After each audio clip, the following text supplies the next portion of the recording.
मेरा नाम रागिनी है। आज मैं बहुत खुश थी क्योंकि आज मेरी बड़ी बहन नंदिनी की शादी थी। इसीलिए हम सब भाई बहनों ने बहुत हल्ला गुल्ला किया हुआ था। वो हम सब बहन भाइयों से बड़ी थी। फिर मेरा नंबर आता था और फिर मुझसे छोटी 2 बहनें और 1 भाई था। हमारे घर में पहली शादी थी। आज मैंने सोच रखा था कि अपने जीजा जी से जूता चुराई की रस्म में पूरे 5,000 रुपये लूँगी, क्योंकि वो बहुत अमीर थे। मेरे जीजू बहुत अच्छा कमाते थे। मैं पिंक कलर का सूट पहनकर जीजा जी के जूते चुराने की बातें कर रही थी जब मम्मी ने मेरा हाथ पकड़ा और मुझे अपने कमरे में ले गई।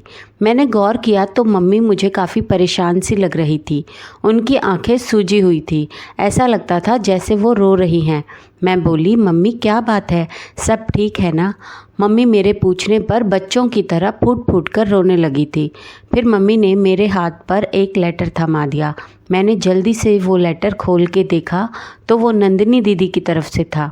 उसमें लिखा हुआ था कि मम्मी, मुझ में हिम्मत नहीं थी कि मैं अपने दिल की बात आपसे कर सकूं और आप लोगों को फेस कर सकूं, इसीलिए मैंने खत का सहारा लिया। मैं नमन से शादी नहीं करना चाहती क्योंकि मैं तो किसी और लड़के को पसंद करती थी। मैंने अपनी मोहब्बत पर समझौता भी कर लिया था मम्मी, मगर आज उसने मुझे कहा है कि अगर आज मैं उसके साथ घर से ना भागी तो वो जहर खाकर अपनी जान दे देगा। मम्मी, मैं ऐसा नहीं होने दे सकती, इसीलिए मैं ये घर छोड़कर अपनी मोहब्बत के साथ जा रही हूँ। मम्मी, मैं जानती हूँ कि इस तरह आपकी बहुत बदनामी होगी। भगवान के लिए मुझे माफ़ कर दीजिए। हो सके तो मेरे लिए भी प्रार्थना ज़रूर कीजिए। मैं तो अपनी दीदी का ये लेटर पढ़कर कांपने लगी थी। मम्मी बोली, रागिनी, क्या तुम्हें अपनी बहन की इन काली करतूतों का पता था? मैं फूट फूट कर रोने लगी और बोली, मम्मी कसम से मैं इस बारे में कुछ नहीं जानती थी, वरना मैं दीदी को कभी घर से जाने ना देती। मम्मी कहने लगी, अब हमारे पास और कोई रास्ता नहीं है। अब देखना तुम्हारे पापा की इज्जत नीलाम हो जाएगी। बेटी बताओ, इस हाल में हम क्या करें? मैं बोली, मम्मी मैं नहीं जानती कि हमें क्या करना चाहिए, लेकिन आप जो कहेंगे वैसा कर लेंगे। मम्मी ने मेरे सर पर हाथ रखा और बोली, बेटी अपने बाप की इज्जत बचा ले। अपनी कमबख्त बहन की जगह तुम दुल्हन बन जाओ। मैं हक्का बक्का रह गई थी। मुझे मम्मी से इस बात की बिल्कुल भी उम्मीद नहीं थी। मैं बोली, मम्मी ऐसा कैसे हो सकता है? अगर मैंने आपकी बात मान भी ली और ये शादी कर भी ली तो खुद सोचो, जब दीदी के ससुराल वालों को इस बात का पता चलेगा तो वो मेरे साथ क्या सलूक करेंगे। वो तो मेरा जीना हराम कर देंगे और आप लोगों को भला बुरा कहेंगे। मम्मी कहने लगी, हाँ रागिनी, तुम सही कह रही हो, मगर तुम्हें इस बात के बारे में नहीं मालूम क्या कि तुम्हारे पापा दिल के मरीज हैं? वो ये सदमा बर्दाश्त नहीं कर पाएंगे। आगे तुम्हारी मर्जी है। अपने बाप को अर्थी पर लिटाना चाहती हो या फिर दुल्हन का जोड़ा पहनकर मंडप पर बैठ जाना चाहती हो? मैंने दुल्हन के कपड़ों की तरफ देखा तो आंखों से आंसू बहने लगे, मगर मुझे अपने बाप की खातिर अपनी खुशियों की कुर्बानी देनी ही पड़ी। इतना धोखा तो ससुराल वालों को देना ही था, क्योंकि मैं मजबूर थी। आखिर मैं क्या करती? मेरे पापा ने मेरे सर पर हाथ रखकर मुझे विदा कर दिया था। कुछ ही देर बाद मैं विदा होकर नमन के घर आ चुकी थी। मैंने अपने ससुराल में घूंघट नहीं हटाया। मैं घूंघट के अंदर छुपी सारी रस्मों को रोती रोती कर रही थी। मैं तो ये सोच भी नहीं पा रही थी कि जब मेरा दूल्हा घूंघट उठाएगा तो वो मेरे साथ कैसा सलूक करेगा। कहीं जल्लाद की तरह मेरे ऊपर हाथ ना उठा दे। वो अपने घर वालों को कमरे में बुला लेगा और फिर वो सब मुझ पर तेजी से टूट पड़ेंगे। यही सोचकर मैं रो रही थी। खैर, वो नहीं जानते थे कि मैं नंदिनी नहीं रागिनी हूँ। मेरी सास मुझे मेहमानों में बिठाकर कुछ रस्में पूरी करना चाहती थी। मैंने सर दर्द का बहाना बना लिया और नमन से कहा कि मैं कमरे में जाना चाहती हूँ। नमन ने अपनी माँ से कह दिया कि आप बाकी की रस्में सुबह कर लीजिएगा। उन्हें कोई एतराज़ नहीं हुआ था। मुझे मेरे कमरे में लाकर बिठा दिया गया था। थोड़ी देर के बाद ही नमन भी कमरे में आ गए थे। उन्होंने जल्दी से मेरा घूंघट पलट दिया था। वो मुझे देखकर एक पल के लिए बिल्कुल दंग रह गए थे। वो तो कुछ बोलने की पोजीशन में ही नहीं थे। फिर उन्होंने थोड़ी देर बाद जो शब्द कहा था, मेरे दिल को सुकून देने के लिए काफ़ी था। वो बोले, तुम नंदिनी की छोटी बहन रागिनी हो ना? मैंने हाँ में सर हिला दिया था। वो बोले, तुम यहाँ क्या कर रही हो और इस तरह क्यों रो रही हो? कुछ तो बताओ मुझे। मैं रोते हुए बोली, नमन, नंदिनी दीदी आज घर से भाग गई हैं। हमें उसके बारे में कुछ भी नहीं पता था। वो कभी भी ऐसा नहीं कर सकती थी। मम्मी ने ही उसका ख़त मुझे ला कर दिया था, जिसमें उन्होंने लिखा था कि वो किसी और से मोहब्बत करती है, इसीलिए उसके साथ घर छोड़कर जा रही है। उस टाइम मम्मी बहुत परेशान हो चुकी थी। उन्हें पापा की इज्जत की फ़िक्र थी, इसीलिए दीदी की जगह मुझे सर ढककर मंडप में बिठा दिया था। नमन ने अपना सर पकड़ लिया था। वो बोले, अच्छा, जब पंडित जी ने फेरे लगवाए थे तो मुझे थोड़ा सा शक हुआ था कि वहाँ वो नंदिनी की जगह रागिनी कह रहे थे, मगर तब मैंने सर झुका दिया था कि शायद मेरा वहम है। मैं बोली, जी, मम्मी ने ही पंडित जी से सब बात बता दी थी। पंडित जी को सब पता था, इसीलिए मेरी शादी में पंडित जी ने मेरा ही नाम लिया था। मम्मी ने शादी के टाइम उसी वक्त खाना टेबल पर लगवा दिया था, ताकि खाने की वजह से किसी का नाम की तरफ ध्यान ही ना जाए। नमन ने सर हिला दिया था। फिर बोले, तुम इस तरह घबराई हुई क्यों हो? तुम्हें ये रिश्ता मंजूर नहीं था क्या? मैं बोली, मुझे ये रिश्ता मंजूर है या नहीं, उस टाइम मुझे जो चीज़ डरा रही थी वो ये थी कि अब आप और आपकी फैमिली मेरे साथ कैसा सलूक करेंगे। नमन कहने लगे, रागिनी, तुम एक बहुत अच्छी लड़की हो। इस बात के सबूत के लिए यही काफ़ी है कि तुमने अपनी बहन की गलती को सुधारने के लिए खुद को कुर्बान कर दिया। तुमने अपने माँ बाप को बदनामी से बचा लिया, और अगर आज बारात खाली वापस लौटती तो यकीनन हमारी भी बदनामी हो जाती। तुमने हमें भी तो बदनामी से बचा लिया है। नमन कहने लगे, रागिनी, तुम एक बहुत प्यारी और समझदार लड़की हो। मुझे तुम्हें अपनाने में कोई समस्या नहीं है। मैं तो नमन की बातें सुनकर बिल्कुल हैरान रह गई थी। क्या कोई सच में इतना अच्छा भी हो सकता है? मैं भी अब ज़रा तसल्ली में हो गई थी। तब नमन ने मुझे अपना मोबाइल फ़ोन दिया और कहने लगे, तुम आराम से अपने घर बात कर लो। अपनी माँ को बता दो कि नमन को सब सच्चाई पता चल चुकी है। वो परेशान होंगे, उन्हें दिलासा दे दो। नमन की बात सच साबित हुई थी। जब मैंने मम्मी को फ़ोन किया था वो रोने लगी थी। कहने लगी, जब से तुम विदा होकर गई हो मैं सूली पर लटकी हुई हूँ। अच्छा हुआ कि तुमने मुझे फ़ोन करके अपने बारे में बता दिया। सच जानने के बाद नमन ने तो मुझे कुछ नहीं कहा था, मगर जब मेरी असलियत घर वालों के सामने खुली तो सब ने बहुत एतराज़ किया था। मेरी सास तो कहने लगी, बेटा, उसे अभी के अभी डिवोर्स देकर घर से निकाल दो। उसके माँ बाप को भी तो पता चले कि धोखा नहीं चलेगा। रिश्ता ना हुआ जैसे हम मंडी से सब्जी लेने गए और हमें दिखाया कुछ और गया हो और पैक करके कुछ और दे दिया गया हो। तब नमन ने ही सबको तसल्ली दिलवाई थी। उसने सबसे कहा कि मुझे रागिनी नंदिनी से भी ज़्यादा अच्छी लगी। अगर आप में से किसी ने उसके साथ बुरा सलूक किया तो मुझसे बुरा कोई नहीं होगा। खैर, फिर नमन ने बहुत बड़ी रिसेप्शन पार्टी भी दी। ये सब देखकर मेरा मन बहुत खुश हो गया था।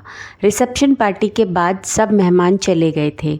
मैंने महसूस किया था कि मेरी सास अभी भी मुझसे खिंची खिंची सी रहती थी। नमन ने अपनी माँ को मजबूर कर दिया था कि वो मेरा ख्याल रखे। आखिरकार मेरी सास का दिल भी पिघल ही गया था। अब हम दोनों में बहुत अच्छी दोस्ती भी हो गई थी। मेरे पति नमन आर्मी में स्पेशल पुलिस फोर्स में ड्यूटी पर तैनात थे। स्पेशल पुलिस वालों की तो कभी भी छुट्टी नहीं होती, 24 आवर ड्यूटी होती है। उन्होंने मुझे हर खुशी दी थी। वो कभी मुझे घुमाने ले जाते तो कभी शॉपिंग कराने ले जाते। मेरी ज़िंदगी बहुत हसीन लगने लगी थी। फिर वो अपनी ड्यूटी पर चले गए थे। नमन के जाने के बाद भी मेरी सास मेरे साथ बहुत अच्छी थी। एक दिन उन्होंने मुझे अपने पास बुलाया और कहने लगी, बहू, मेरा बेटा तो अब ड्यूटी पर चला गया है, लेकिन तुमने खुशखबरी अभी तक नहीं सुनाई है। मैं अपनी सास की बात सुनकर बहुत परेशान हो गई थी। मैंने अपनी सास को बताया कि अभी तो कोई खुशखबरी नहीं है। ये सुनकर वो कुछ मायूस हो गई थी, कहने लगी बहू, मेरे बेटे की जॉब ऐसी है कि उसकी ड्यूटी बहुत ख़तरनाक इलाके में है और उसके दुश्मन भी काफ़ी बन गए हैं क्योंकि वो रिश्वत बिल्कुल भी नहीं लेता और बहुत नेक लड़का है मेरा। मैं चाहती हूँ कि मेरा बेटा हज़ारों साल जिए, मगर मैंने उससे कह दिया कि जहाँ फ़र्ज की बात आए वो एक पल के लिए भी देरी ना करे और अपनी जान की बाजी लगा दे। इसीलिए मैं चाहती हूँ कि मेरे बेटे की निशानी मेरे पास हो। मैं अपनी सास की बात सुनकर गुमसुम सी हो गई थी। मैं बोली, मम्मी जी, भगवान के लिए ऐसी बातें मत करो, मेरे दिल में बहुत घबराहट होती है। उन्होंने मुस्कुरा दिया था और मेरे सर पर हाथ फेर दिया और प्रार्थना कर रही थी कि तुम सदा सुहागन रहो। फिर वो कहने लगी, बेटी तुम ऐसा करो कि कुछ साल के लिए नमन के पास चली जाओ, तब तक मैं अपनी बहन के पास चली जाऊंगी। मेरे बेटे नमन को सरकारी क्वार्टर तो मिल ही गया है, तुम उसके पास जाकर रह सकती हो। नमन को भी औलाद की बहुत ख्वाहिश थी। मुझे अपनी सास से इस तरह की बात की उम्मीद नहीं थी। मुझे तो लगा था कि वो मुझे हमेशा मेरे पति से दूर रखेंगी और उसके पास जाने भी नहीं देगी, मगर उन्होंने मेरे इस ख्याल को गलत साबित कर दिया था। मेरी सास ने उसी दिन नमन को फ़ोन करके कह दिया था कि वो मुझे अपने साथ रखने का इंतज़ाम पूरा करे। रात में मुझे नमन का कॉल भी आ गया था। वो बहुत खुश लग रहे थे। कहने लगे, लगता है मेरे जाने के बाद तुमने रो रो कर अपना बुरा हाल कर दिया था, जो मम्मी तुम्हें मेरे पास भेजने पर राज़ी हो गई है। मैं मुस्कुरा रही थी। वो कहने लगे, मैंने जब से ये खुशखबरी सुनी है कि तुम मेरे पास रहने के लिए आ रही हो, मैं खुशी से फूला नहीं समा रहा हूँ। मैं कल तक सारे इंतज़ाम कर लूँगा और फिर आकर तुम्हें ले जाऊँगा। मुझे ये सब किसी ख्वाब की तरह लग रहा था, पर जो भी था मैं बड़ी खुश थी। मैंने अपना सारा सामान पैक कर लिया था। मेरी सास भी मुझे देखकर मुस्कुरा रही थी। शाम को नमन का फ़ोन आया था। फिर उसने मुझसे पूछा कि इंतज़ाम पूरे हो गए या नहीं। शाम हुई तो नमन के नंबर से फ़ोन आने लगा था।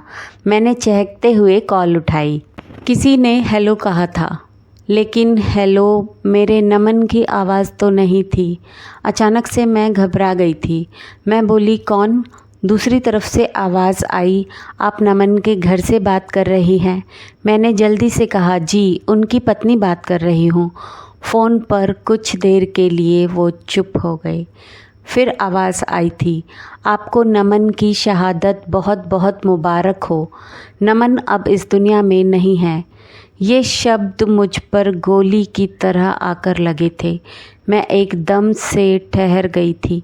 मेरी सास ने जल्दी से मेरे हाथ से फ़ोन ले लिया था। फिर उन्हें भी नमन की शहादत की खुशखबरी सुना दी गई थी। उनका मामला मुझसे भी बहुत ज़्यादा बुरा था। वो बल्कि बड़े फ़क्र से कहने लगी, मुझे शहीद की माँ होने पर फ़क्र है। काश मेरे 10 बेटे होते तो मैं अपने सभी बच्चे इस वतन के लिए कुर्बान कर देती। अपनी सास का ये जज्बा देखकर मेरे रोंगटे खड़े हो गए। मैं सनसनी होकर डर गई थी। मैं उनके गले लगकर फूट फूट कर रोने लगी थी। वो भी सुबकियाँ ले रही थी, मगर मुझे रोने से मना कर रही थी। कहने लगी, बहू, ये आंसू छुपा लो, गम मत करो। ये ना हो कि कोई और औरत तुम्हारे आंसू देखकर घबरा जाए और अपने पति को नेक काम के खातिर जाने से रोक दे। मैं तो उनके हौसले को देखकर हैरान होती जा रही थी। फिर मेरे नमन का बहुत ही शान और शौकत के साथ अंतिम संस्कार किया गया था। मैं खुश थी कि मैं एक शहीद की पत्नी थी, मगर दिल था कि संभलता ही नहीं था। वो इस सदमे से बाहर ही नहीं आ रहा था। मेरे पति नमन बहुत अच्छे इंसान थे। उन्होंने मेरी इज़्ज़त की, मेरी हिफाजत की। उन्होंने मुझे लोगों के सामने रुस्वा होने से बचाया था। उन्होंने मेरे माँ बाप की लाज रखी थी। फिर मैं कैसे ना उस इंसान से मोहब्बत करने लगती। मैंने अपनी सास से कह दिया था कि मैं नमन के बाद आपका सहारा बनूंगी। मैं घर से बाहर निकलकर आपके लिए कमाऊंगी। मगर मेरे कमाने की नौबत ही नहीं आई थी, क्योंकि नमन की पेंशन आने लगी थी और इसी से घर खर्च चल रहा था। अब हम दोनों औरतें घर में मर्दों की तरह घूमती रहती थी। कभी कभार एक दूसरे के सीने से लगकर रो लिया करती थी। मेरी सास अक्सर कहती थी कि नमन का बच्चा होता तो हमारी गोद में खेल रहा होता तो हमारे घर में इतनी उदासी ना होती। मैं भी यही सोचती थी कि काश नमन जाने से पहले मुझे अपना वारिस देकर चले जाते। खैर यूं ही टाइम बीतने लगा और मेरी उनसे मोहब्बत और बढ़ने लगी थी। तब मेरे माँ बाप मुझे अपने साथ ले जाने के लिए आए थे। मम्मी ने मेरी सास से हाथ जोड़कर माफ़ी मांगी थी और ये भी कहा था कि आप मेरी बेटी को दूसरी शादी की इजाज़त दे दें ताकि आगे पहाड़ जैसी लंबी ज़िंदगी है। कल को हम भी मर गए और आपको भी कुछ हो गया तो मेरी बेटी को लोग भेड़ की तरह नोच खाएंगे। मेरी सास ने मेरे सर पर हाथ रखा और कहा, मेरी इजाज़त है, आप इसे अपने साथ ले जा सकते हैं। हाँ, मगर जब मेरी बेटी की शादी की जाए तो मुझे भी ज़रूर बुलाइएगा। मेरी मम्मी बहुत खुश हो गई थी, मगर मैंने उनके साथ जाने से बिल्कुल मना कर दिया था। मैं बोली, मम्मी, नमन ने जाने से पहले मुझसे वादा किया था और मुझे कह दिया था कि तुम मेरी माँ का ख्याल रखना। मम्मी, मैं अपने मरे हुए पति का हुक्म नहीं टाल सकती। मैं अपनी सास को छोड़कर कभी नहीं जाऊंगी। फिर मम्मी और पापा ने एड़ी से चोटी तक का जोर लगा दिया था, मगर मैं उनके साथ नहीं गई थी। मेरे पास ज़िंदगी बिताने के लिए नमन की बहुत सी यादें थी। अब मैं हर रात नमन की तस्वीर और उसके कपड़ों को गले से लगाकर सोती और उनसे ढेरों बातें किया करती थी। यूं ही मेरी ज़िंदगी के 10 साल बीत गए थे। अब मेरी सास बहुत ज़्यादा बूढ़ी हो चुकी थी। मैं उनका बहुत ख्याल रखा करती थी, मगर अब कुछ दिनों से मेरी तबीयत भी ठीक नहीं रहती थी। मेरी सास भी मुझे कहने लगी थी कि रागिनी बेटा, तुम अपना बिल्कुल भी ख्याल नहीं रखती हो। देखो तुम कितनी कमज़ोर हो गई हो। मैं उनकी बात हंसकर टाल दिया करती थी। एक दिन मेरी सास कहने लगी, रागिनी, अब मैं बहुत ज़्यादा बूढ़ी हो चुकी हूँ। मेरी ज़िंदगी का कोई भरोसा नहीं है। तुम मेरी बच्ची शादी कर लो। कहीं ऐसा ना हो कि जब मैं मरकर नमन की आत्मा के पास जाऊं तो वो मुझे देखकर मुंह फेर ले और मुझसे सवाल करे, आप मेरी पत्नी को किसके सहारे छोड़कर आई हो। मैंने अपनी सास को कहा कि आपको आपके मरे हुए बेटे की कसम है, आपने आज के बाद मेरी शादी का नाम भी लिया तो। मेरी सास अपना सर पकड़कर बैठ गई थी। अब मेरी तबीयत हर टाइम ख़राब रहने लगी थी। जी घबराता था, हर टाइम जी मतला सा रहता था, मगर मैं अपनी इस बीमारी को नज़रअंदाज करती रहती। लेकिन ये सब कुछ मेरी सास की निगाहों से बच नहीं सका और वो कहने लगी, मेरी बेटी, तुम बहुत कमज़ोर होती जा रही हो। मैं तुम्हारी वजह से बहुत फ़िक्रमंद रहती हूँ। तुम मेरे साथ चलो, मैं तुम्हें डॉक्टर के पास ले चलूँ। मैंने मना कर दिया था, मगर आज तो मेरी सास बच्चों की तरह ज़िद करने लगी थी। वो कहने लगी, मैं तुम्हें हर हाल में अपने साथ लेकर जाऊंगी। और यूं वो मुझे डॉक्टर के पास लेकर चली गई थी। डॉक्टर ने मेरे कुछ टेस्ट किए और मेरा चेकअप करने के बाद बोली, बहुत बहुत मुबारक हो, आप प्रेग्नेंट हैं। ये बात सुनकर मेरी सास और मैं दोनों हक्का बक्का रह गए थे। हमने एक दूसरे की तरफ देखा था। डॉक्टर दवाइयों के बारे में बता रही थी और सावधानी का कह रही थी, मगर मेरे पल्ले उनकी कोई भी बात नहीं पड़ी थी। मेरा दिमाग तो इसी बात पर उलझ गया था कि ये कैसे मुमकिन हो सकता है। खैर, हम दोनों सास बहू घर आ चुकी थी। सारे रास्ते हम दोनों बिल्कुल चुप रही थी। घर आकर मेरी सास ने मेरे सर पर हाथ रखा और बोली, बेटी, मुझे तुमसे कोई गिला नहीं। तुम उस बच्चे के बाप को फ़ोन करके बुला लो और मैं तुम दोनों की शादी करवा दूंगी। अगर तुम्हें इस बात का डर है कि मैं अकेली रह जाऊंगी तो तुम मेरी फ़िक्र मत करो, मेरे पास भगवान का दिया हुआ सब कुछ है, फ़िक्र करने की क्या बात है। मैं अपनी सास के गले लगकर फूट फूट कर रोने लगी थी। मैं बोली, मम्मी जी, नमन मेरी ज़िंदगी में आने वाला पहला और आखिरी मर्द था। उसके बाद मैंने कभी किसी आदमी से अपने रिश्ते के लिए नहीं सोचा। शायद डॉक्टर से कुछ गलती हुई है। मेरी सास मुस्कुराने लगी और बोली, बेटी घबराने की ज़रूरत नहीं है, अभी भी तुम जवान लड़की हो। मैं जानती हूँ तुम्हें ज़िंदगी बसर करने के लिए किसी सहारे की ज़रूरत थी। अच्छा हुआ कि तुमने खुद ही ढूंढ लिया। बेटी, मैं तुम्हें गलत तो नहीं कह रही हूँ ना, फिर तुम क्यों घबरा रही हो। मैं कुछ कहे बिना कमरे में आ गई और भगवत गीता उठाकर ले गई थी। मैं बोली, इस पर हाथ रखकर कसम खाती हूँ कि मेरी ज़िंदगी में नमन के अलावा और कोई आदमी नहीं आया। अब मेरी सास भी परेशान हो चुकी थी। वो कहने लगी, ये तो बहुत फ़िक्र की बात है, न जाने हमारे घर पर कौन घात लगाकर बैठा है। अब मैं और मेरी सास दोनों ही बहुत परेशान हो चुके थे। मेरी सास कहने लगी, बेटी, हमें मुजरिमों को ज़रूर ढूंढना है। आज से न तुम सोना और ना ही मैं सोऊंगी, फिर देखते हैं कि ये सब किसका किया धरा है।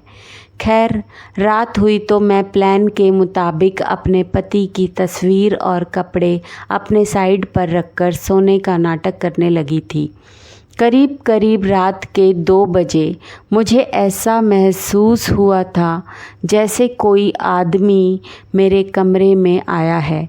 मैंने जल्दी से दोनों आंखें खोल दी और उठकर बैठ गई। तभी मुझे एक रुमाल नज़र आया। कमरे की खिड़की से अंदर आने वाला आदमी मेरी नाक पर रखकर मुझे बेहोश करने वाला था, मगर मैं उठकर बैठ चुकी थी। सामने नज़र पड़ी तो मैं बिल्कुल दंग रह गई थी। ज़मीन आसमान की गर्दिश एकदम रुक गई थी। वो कोई और नहीं बल्कि मेरा अपना पति था। मेरे सामने नमन खड़ा था। तभी मेरे कमरे का दरवाज़ा फिर से खुला और मेरी सास भी कमरे में आ गई थी। वो भी अपने बेटे को देखकर बिल्कुल बुत बनकर रह गई थी। फिर भागकर आई और नमन के गले लग गई थी। वो कहने लगी, बेटा, तुम कहाँ चले गए थे, जबकि मैं तो कुछ बोल भी नहीं पा रही थी। फिर नमन कहने लगा, मम्मी, आप तो जानती हैं ना, मैं एक जासूस हूँ। मैं देश की खातिर दुश्मनों की जासूसी करता था। जब उन दिनों मेरी शादी हुई थी, मेरे बड़े हाकिम को पता चल गया था कि हमारे देश में दुश्मन घुस आए हैं, जो हमारे राज्यों को हासिल करके देश में फसाद फैलाना चाहते थे। मैं एक माहिर जासूस था, इसीलिए मुझे वापस ड्यूटी पर बुलाया गया था। सब कुछ ठीक ठाक चल रहा था, मगर फिर आपने ये फ़ैसला किया कि रागिनी को मेरे पास भेजना है, इसीलिए मुझे अपनी मौत का झूठा नाटक करना पड़ा। मम्मी, मेरे साथ जो लड़का उस मिशन में शामिल था वो शहीद हो गया था। उसके आगे पीछे कोई भी नहीं था, उसका पूरा चेहरा भी झुलस गया था। इसीलिए मैंने ये कहलवा दिया कि वो मेरी लाश है, क्योंकि उस मिशन पर मेरे बचने की बिल्कुल भी उम्मीद नहीं थी और ये भी हो सकता था कि मेरी लाश भी आपको ना मिलती। मैंने अपनी तरफ से लाश भिजवाकर सारी जासूसी कर रहा था, लेकिन मेरी खुशकिस्मती थी कि वो मिशन कामयाब हो गया और मैं बच गया। अब मैं वापस आना चाहता था, मगर आप दोनों से शर्मिंदा था। समझ नहीं आता था कि क्या करूं। बस फिर मैंने ये मन बनाया कि जब रागिनी प्रेग्नेंट हो जाएगी तो आप लोग उस बच्चे के बाप को तलाश करते करते मुझ तक पहुंच जाओगे, और आज वही हो गया। मम्मी, आपको बहुत बहुत मुबारक हो, आप दादी बनने वाली हैं। वो दोनों माँ बेटा बहुत खुश थे। मेरी सास कमरे से चली गई तो नमन मेरी तरफ आया था। मुझसे मुस्कुराकर बोला, मुझे माफ़ नहीं करोगी? मैं चीखने लगी थी। मैं बोली, मैंने 10 साल विधवा बनकर बिताए हैं, बिना सहारे के। मैंने अपनी ज़िंदगी के 10 खूबसूरत साल गम के हवाले कर दिए। क्या ये कम है? नमन कहने लगा, रागिनी, तुम बिल्कुल सच्ची हो, मगर एक बार मैंने तुम्हें अपनाया था जब तुम उस ज़िंदगी से हार बैठी थी और बहुत घबराई हुई थी। आज मैं घबराया हुआ हूँ, तुम मुझे अपना बना लो। नमन की इस बात के बाद मैं कुछ भी कहने के काबिल नहीं रही थी। मैंने उन्हें माफ़ कर दिया था। मैं आज एक खूबसूरत बेटे की माँ बन चुकी हूँ। ये दिन मेरी ज़िंदगी का सबसे खूबसूरत दिन है। ये टाइम हमने बहुत सालों बाद बिताया था। मैं भगवान का शुक्रिया कर रही थी। उसने मेरा पति मुझे वापस लौटा दिया और उसकी गैर मौजूदगी में मेरे कदमों को बहकने से रोक लिया था। नहीं तो शायद आज मेरी किस्मत में ये खुशियाँ ना होती। तो दोस्तों, कैसी लगी कहानी कमेंट करके ज़रूर बताइए और देश के शहीदों को मेरा बहुत बहुत सल्यूट। दोस्तों, वीडियो को लाइक कर दीजिए, शेयर कर दीजिए और चैनल को सब्सक्राइब कर लीजिए ताकि सबसे पहली अपडेट आपको मिले। Thank you.